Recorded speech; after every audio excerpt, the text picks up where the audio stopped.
Good morning mga Amazon. So tuloy ulit tayo sa trabaho mga Amazon. Dito ulit tayo sa trabaho natin kay Tio Jolito. Kailangan daw kasi matapos to. So nagalo na nga pala steel mill dyan. Para mga ano lang. Ako eh, nabuhat. Nasawa eh. Wala kayo eh. Sa Ruel, shoutout sa'yo. Nag-aakot siya ng buhangin mga Amazon. So ayan, habang nag-aalo nga pala steel mill dyan ng ating pang-asintada, syempre tayo ay maghahakot ng hollow blocks. Syempre dating gawi pa rin, tutulungan pa rin natin yung ating labor para hindi siya masyadong mahirapan, para malapit na yung kukuhanan niya ng hollow blocks mga Amazon. So ayan, nilapit ko na. Kailangan natin hakutin yan mahigit talaga kasi kailangan talaga natin ilapit yan para hindi na siya malayuan mga Amazon. So ganun talaga ang buhay mga Amazon, kailangan nating mahirapan kasi nga pinanganak tayo mahirap.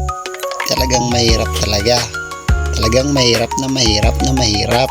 Ganun talaga mga Amazon, kailangan tiis lang talaga kasi kung hindi tayo magtatrabaho, di paano naman ang kakain natin araw-araw, diba? So ayan mga Amazon, pagkatapos niyang maghalo nga pala ng pang-asinta ay nag-asintada na tayo kasi nga kailangan na daw matapos yung kanyang kwarto, yung dalawang kwarto na yan para mabubungan na kasi pag nabubungan yan mga Amazon ay lalagyan na daw ng, tutulugan na daw nila yung mag-asawa. So ayan nga pala si Tio Jolito nagbigay sa amin ng ice candy.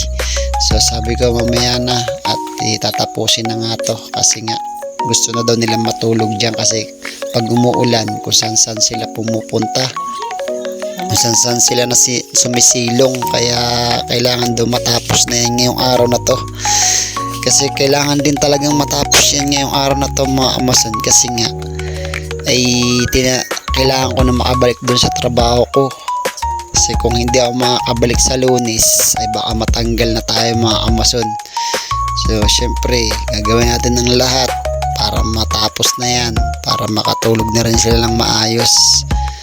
So mga Amazon, kailangan talaga nating matapos na talaga kasi yayariin na tayo dyan sa ating panmatagalang trabaho kasi yan, panandalian na naman talaga tong trabaho na to eh kasi nga extra lang yan. So ayan na nga pala mga Amazon yung natrabaho natin maghapon.